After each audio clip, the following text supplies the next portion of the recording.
తెలంగాణ ఉద్యమ విద్యార్థి నాయకులు అన్నం ప్రవీణ్ ఆధ్వర్యంలో కరీంనగర్ జిల్లా జమ్మికుంట బస్టాండ్ వద్ద బీఆర్ఎస్ దిష్టిబొమ్మను దగ్ధం చేశారు. కాళేశ్వరం ప్రాజెక్టు నిర్మించిన 3 ఏళ్లలోపే ప్రాజెక్టు పిల్లలు కొంగడం దేనికి సంకేతమో బీఆర్ఎస్ పార్టీ చెప్పాలన్నారు. దాదాపు 1,00,000 కోట్ల నిధులతో నిర్మించిన కాళేశ్వరం ప్రాజెక్టు నాణ్యత లేకుండా నిర్మించడం మూలంగానే కుంగుబాటు జరిగిందన్నారు.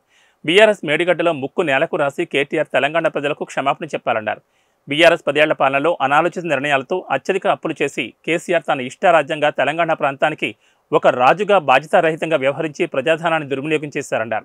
మిగులు రాష్ట్రంగా ఉన్న తెలంగాణ రాష్ట్రాన్ని అప్పుల రాష్ట్రంగా తీర్చిదిద్దిన ఘనత కేసీఆర్ ప్రభుత్వాందని అన్నం ప్రవీణ్ విమర్శించారు. కాళేశ్వరం కూలిపోవడానికి కారణమైన బీఆర్ఎస్ పార్టీ పూర్తి బాధ్యత వహించాలన్నారు. ఈ కార్యక్రమంలో కాంగ్రెస్ పార్టీ సీనియర్ నాయకులు సుంకర్ రమేష్, యూత్ కాంగ్రెస్ నాయకులు సజ్జు, విద్యార్థి యువ నాయకులు బిజిగిరి శ్రీకాంత్, కారింగుల రాజేందర్, బుడిగె శ్రీకాంత్ తదితరులు పాల్గొన్నారు. బీఆర్ఎస్ పార్టీ కాళేశ్వరం ప్రాజెక్టు సందర్శనలు పెట్టుకొని ఇవాళ తెలంగాణ ప్రజలను మళ్ళొకసారి తప్పుదో పట్టించడానికి, మళ్ళొకసారి మభ్యపెట్టడానికి ప్రయత్నం చేస్తా ఉంది బీఆర్ఎస్ పార్టీ నాయకత్వం. ఈ సందర్భంగా తెలియజేస్తా ఉన్నాం. ఇవాళ బీఆర్ఎస్ పార్టీ కాళేశ్వరం సందర్శనను కాంగ్రెస్ పార్టీగా తీవ్రంగా ఖండిస్తా ఉన్నాం.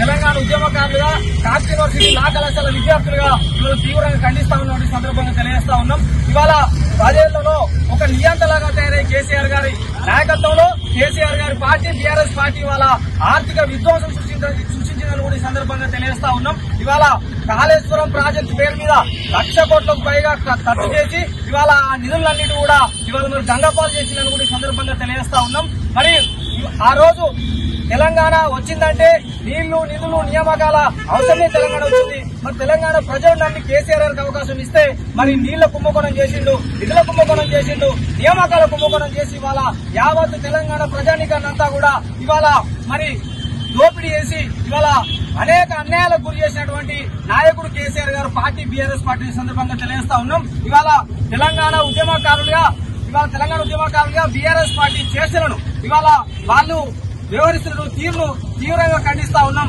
ఇవాళ మీరు కాళేశ్వరం ప్రాజెక్టు పోవడం అంటే సంపినోడే సంతాప సభ పెట్టినట్టుగా తెలంగాణ ప్రజానీకమంతా కూడా భావిస్తా ఉంది.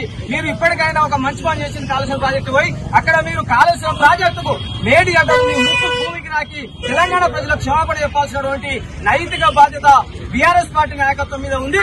మీరు ఇవాళ పోయి తెలంగాణ ప్రజలకు మాత్రం క్షమాపణ చెప్పకపోతే మాత్రం తెలంగాణ ప్రజలు మరి వచ్చే ఎన్నికల్లో వచ్చే ప్రతి ఎన్నికలో మరి మీకు తగిన బుద్ధి చెప్పేందుకు తెలంగాణ ప్రజానీకమంతా కూడా సిద్ధంగా ఉందని సందర్భంగా తెలియజేస్తా ఉన్నా. జై కాంగ్రెస్, జై కాంగ్రెస్, జై కాంగ్రెస్.